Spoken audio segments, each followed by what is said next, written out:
안녕하십니까? 하나원 문학관 TV를 진행하는 손흥섭 시인입니다.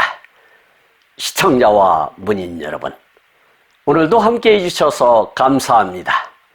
여러분, 제가 제공하는 방송을 보시고 조금이라도 도움이 되셨으면 좋겠습니다. 도움이 되셨다면 주변의 지인에게도 추천해 주시기 바랍니다. 하나원 시인을 널리 알리는 것은 진행자의 사명이며 큰 보람입니다. 오늘 소개할 서적은 1958년 발행된 신문의 12월호를 소개하도록 하겠습니다. 본 방송은 하나원 문학관이 소장하고 있는 1958년 발행된 신문의 12월호를 바탕으로 소개한다는 것을 알려드립니다.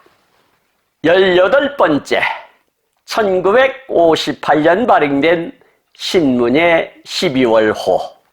진행자가 들고 있는 이 책이 1958년 발행된 신문의 12월호가 되겠습니다. 이 신문의 12월호에는 45페이지의 하나원 시인의 산문 어느 날의 단상이 수록되어 있습니다. 아래 첨부한 표를 보면서 상세히 설명드리도록 하겠습니다. 신문의 12월호 구성표. 발행인 윤영, 주간 장만영, 발행일 단기 4291년, 서기 1958년 11월 10일, 발행처 정양사, 정가 200원, 글 수록수 1편, 어느 날의 단상, 표지 흰 바탕 속에 작가 미상의 숲속의 나무 수록, 백영수, 이준, 박고석, 변종화, 빌론 화백 중 한 명으로 추정이 됩니다. 차례 45페이지 어느 날의 단상 수록, 본문 45페이지부터 48페이지에 걸쳐 어느 날의 단상이 수록되어 있습니다. 총 페이지 수는 96페이지이고 지질은 누런 지질의 부스러기가 떨어지며 대체적으로 불량하다 할 수 있겠습니다. 특성으로는 어느 날 어느 때라고 하는 제목하에 전영택, 이성대, 신지식, 김현승, 이영환, 한하운, 최요한 함께 수록되어 있습니다. 뒷속지에는 등록지가 수록되어 있습니다.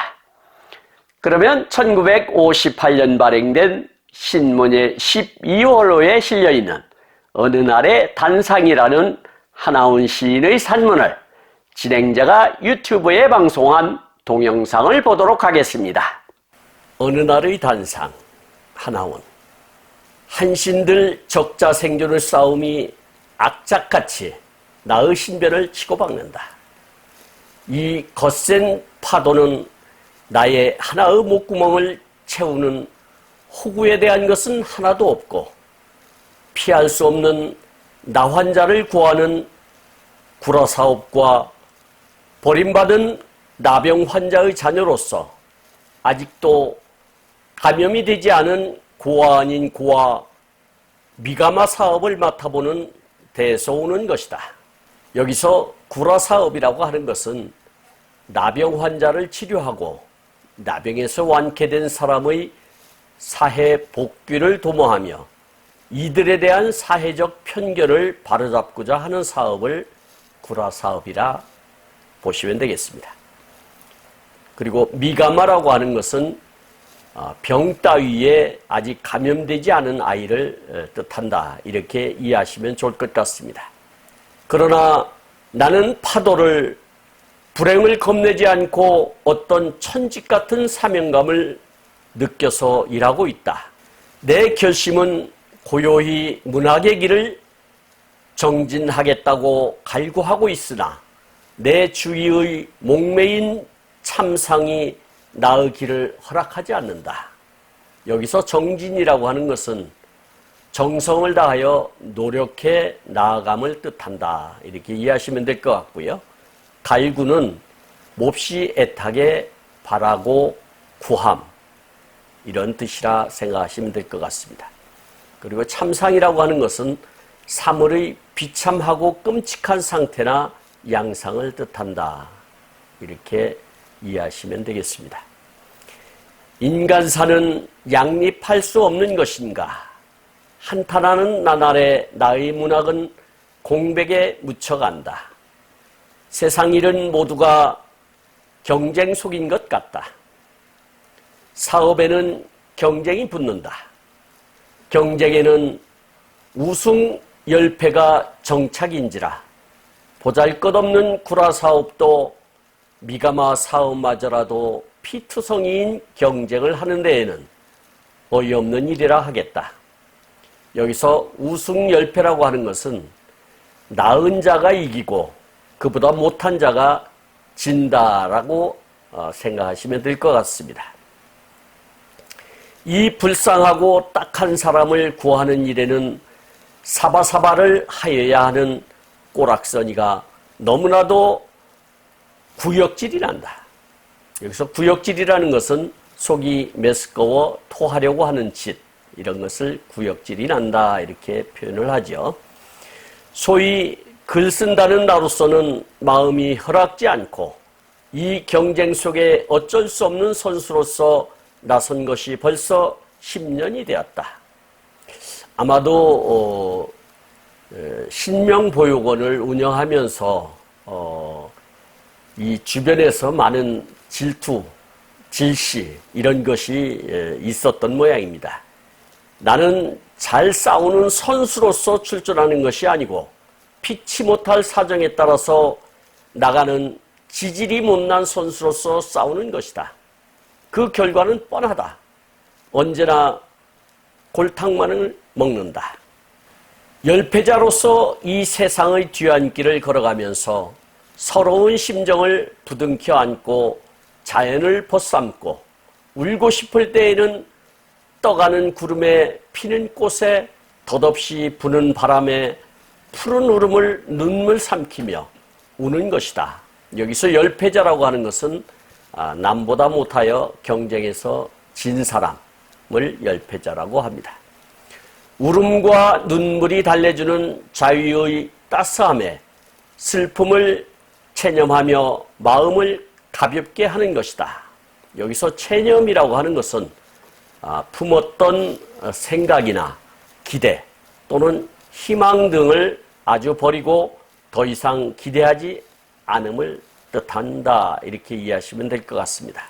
열패자라 할지라도 지성껏 살아보겠다고 다짐을 하면서 지금의 나에게는 이 지상적인 것이라고는 아무것도 없고 앞으로도 바라지 않는 무망에서 언제든지 훌훌히 죽을 수 있고 떠나갈 수 있는 미련 없는 몸을 지극히 다행하다고 느끼는 것이다.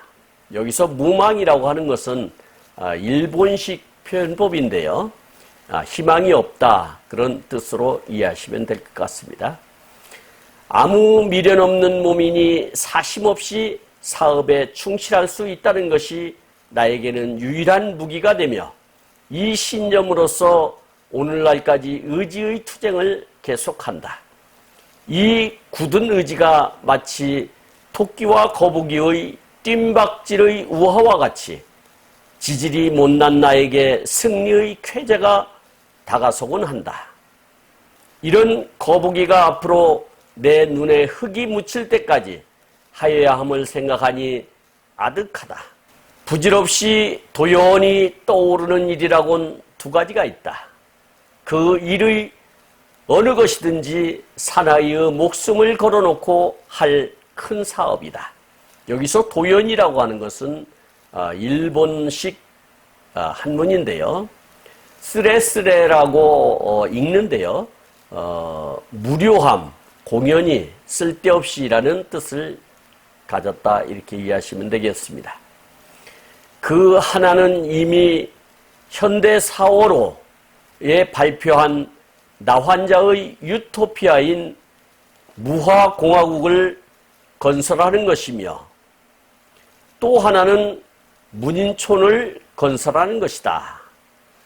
여기서 무화공화국이라고 하는 것은 나환자들을 구획된 지역에 집단 수용하여 자치제를 통하여 그들의 권익과 자화를 이루려는 고 하나훈 시인의 꿈같은 구상입니다.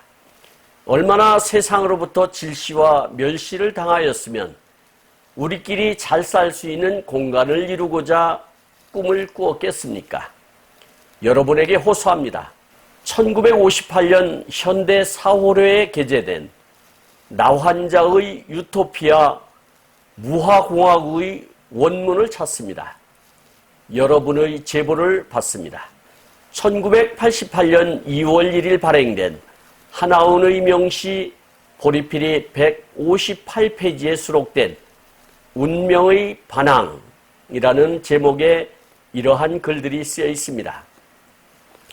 나는 이때부터 전국 나환자들에게 우리들은 구걸이나 구호에 의하지 말고 우리 생활과 경제의 독립을 하루바삐 성취하여야 한다. 이러한 가운데에 우리의 인권이 있고 우리의 해방이 있다고 절규하였다. 이렇게 무화공화국에 대한 꿈을 피력하고 있습니다. 그리고 문인촌이라고 하는 것은 1988년 2월 1일 하나훈의 명시 보리필이 158페이지에 이렇게 수록을 하고 있습니다.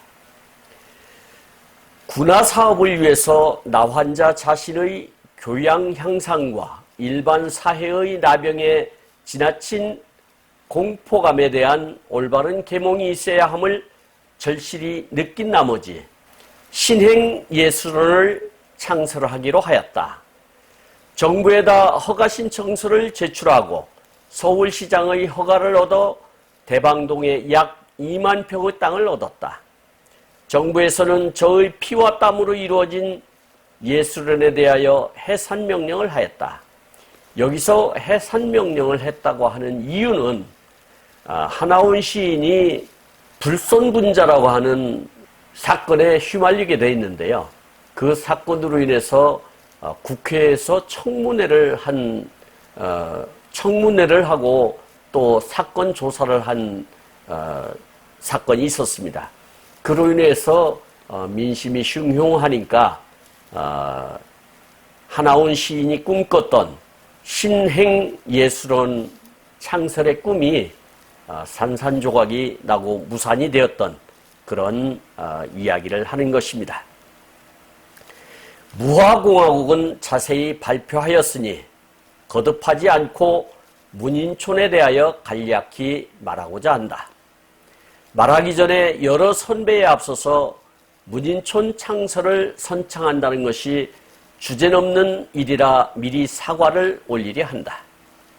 설치의 동기를 말하자면 문학작품의 대부분이 우미한 고양이들께 유한의 선물에 지나지 않는 판이다.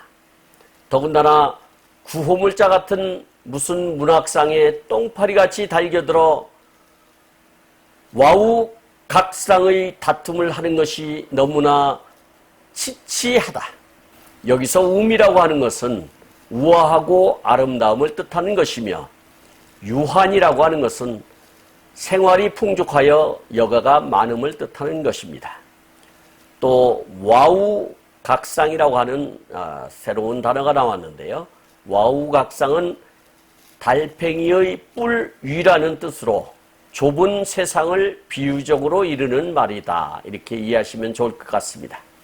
그리고 치치라고 하는 단어가 나왔는데요. 치치는 중국식 한자로서 우둔하다, 밉다, 벌레 이름, 웃다, 무지한 모양을 뜻한다. 이렇게 이해하시면 좋을 듯 싶습니다.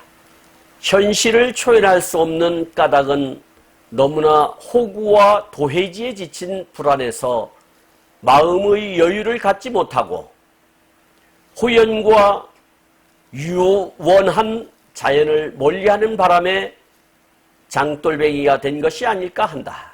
여기서 호연이라고 하는 것은 넓고 성대한 모양 또는 정대하고 강직한 모양, 마음이 넓고 뜻이 아주 큰 모양을 말하며 흔히 호연지기를 키우다라고 우리가 표현하기도 합니다. 그리고 유원이라고 하는 것은 일본식 한자로서 일본어로는 윤행이라 읽는데 유원, 아득히 먼 이런 뜻을 가지고 있습니다. 이런 악순환은 지향하는 이념도 없으면서 두 갈래의 문인단체까지 구성하고 자각도 인식도 없는 감투와 섹트의 위태로운 광대줄 타고 말초신경에다 불을 켜놓고 구슬하는 것이다. 그런 까닭으로 문인촌을 창설하고 악패를 지향하고 문인의 본래의 사명을 다하고 문인으로서 현실의 한국적 사명을 다하여 민족의 행복과 평화에 기여하고자 하는 것이다.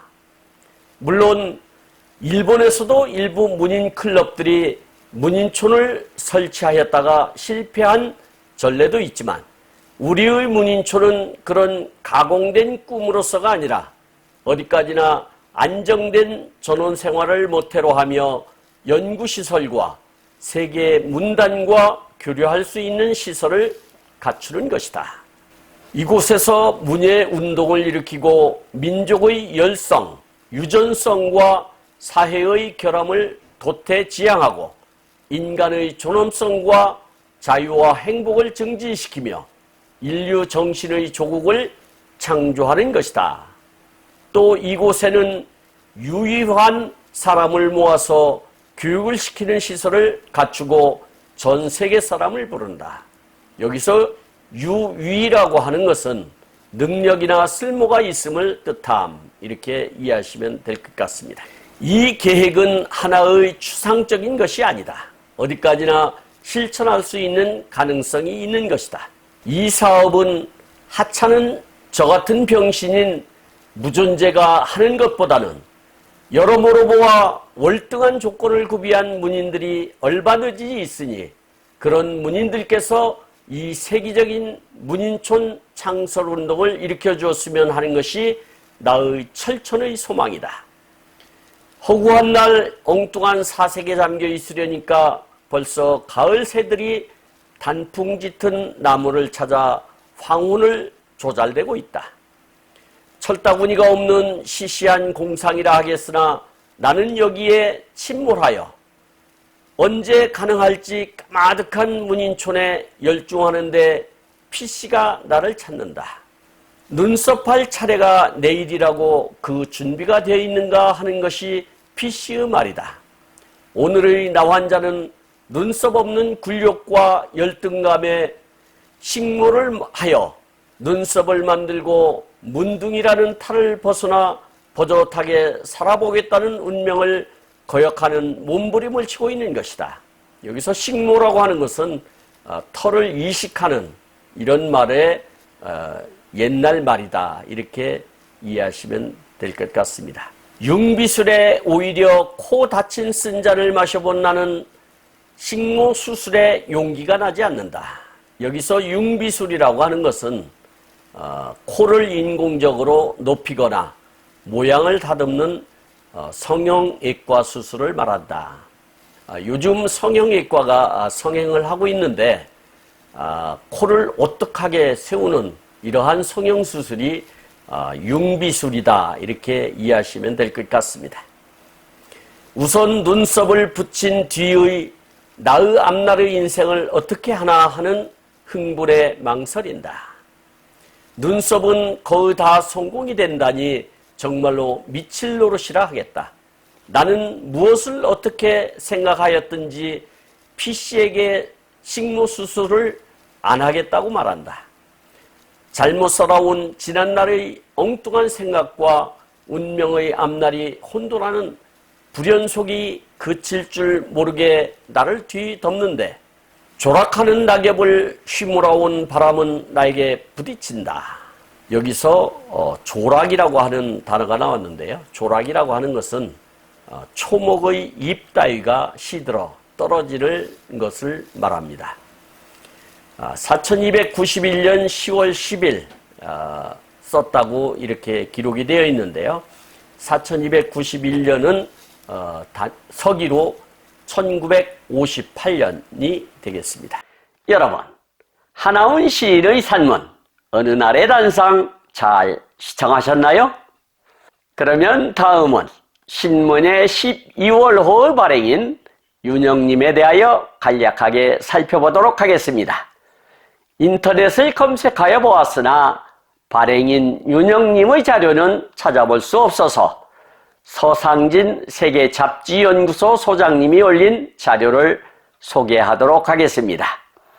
신문에 1958년 6월 10일 창간, 편집 겸 발행인 윤영, 주간 장만영, 발행처 정양사, 정가 100부터 200판, 면수 50부터 150면 내외, 월간 표지화, 컷, 배경수, 이준, 박고석, 변종화, 빌론, 책 크기 15cm 곱하기 20.8cm.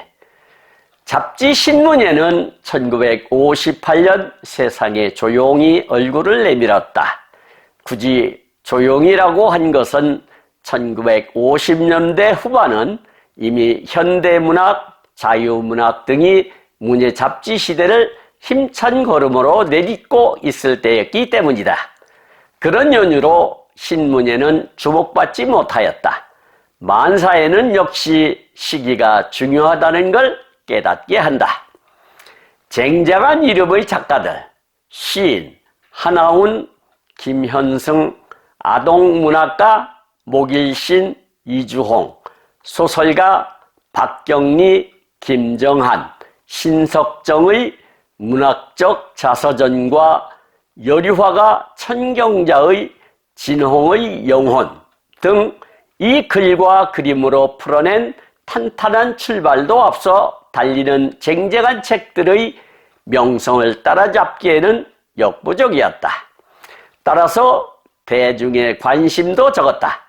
필자가 소장한 마지막 16호는 잡지 면수가 50면으로 줄었고 내용도 출판사 광고지면으로 거의 채워져 문예 잡지로서의 기능을 상실하였다 해도 과언이 아니다.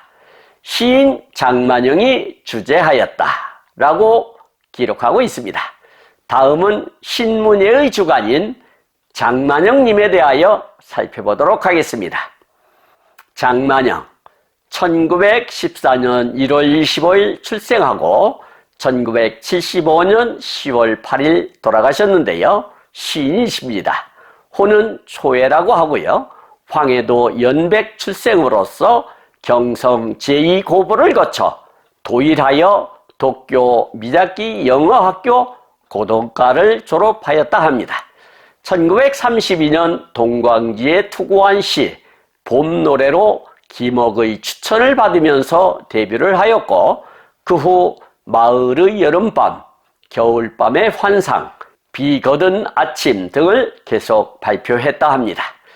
모더니즘의 영향을 받았으면서도 도시 대신 농촌, 문명 대신 자연을 소재로 하여 동심에 가까운 전원적인 정서를 서정적, 현대적인 감성으로 읊은 것이 그의 시의 특징이다 하겠습니다.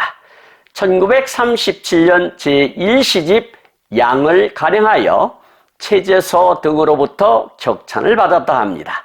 1939년 제2시집 축제를 간행하고 1948년 출판사 산호장과 백천 온천을 자영하기도 했다 합니다. 1954년 서울신문 출판국장, 1957년 한국시인협회 결성에 참여, 부회장 1959년, 회장 1966년 역임하였고 만년에는 별로 시작 활동을 하지 않았다 합니다. 묘지는 용인 공원묘원에 잠들어 계신다 합니다. 지금까지 함께 하신 시청자와 문인 여러분 감사합니다. 제가 하나원 문학관 TV를 방송하는 이유는 고난과 역경을 딛고 문학의 꽃을 피우신 하나원 시인을 널리 알리기 위해서입니다. 여러분의 주변이나 하나원 시인에 관심이 있으신 분께서는 인터넷 포털 다음의 카페에서 하나원 문학관을 검색하여 가입하시면 고 하나원 시인에 대한 다양한 자료를 접할 수 있으며 많은 시인과 문학 활동을 함께 할 수 있습니다. 그리고 유튜브에서 하나원 문학관 TV를 검색하시면 하나원 시인의 진면목을 발견하실 수 있습니다. 다음은 하나원 문학관이 소장하고 있는 1959년 발행된 하나원 시감상을 소개하도록 하겠습니다. 그리고 광고 말씀드리겠습니다. 하나원 문학관에서는 화면의 사진과 같이 문인의 등용문인 제호 파랑새라는 문학지를 6월 20일경과 12월 20일경 두 차례 발간하고 있습니다. 화면의 안내와 같이 2026년 6월 20일 발행 예정인 파랑새 제13집에 기고하여 주시기 바랍니다. 고 하나원 시인께서는 문인 여러분의 적극적인 참여를 기다립니다. 더욱더 알찬 내용으로 찾아뵙겠습니다. 감사합니다. 진행의 손흥섭이었습니다.